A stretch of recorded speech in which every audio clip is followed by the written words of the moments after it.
Ahojte, zdraví vás Dagi. Poďte sa dnes so mnou pripraviť do práce. Rada vám ukážem, ako sa chystám ja, aby môj deň bol viacej pohodový, menej stresujúci, aby som sa mohla viacej sústrediť na pacientov a prípady.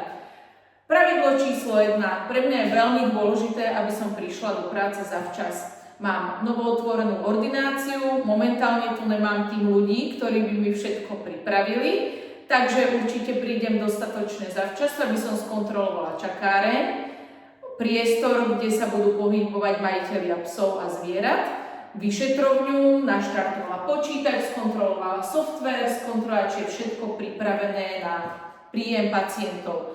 Okrem toho vždy veľmi rada pripravím aj seba.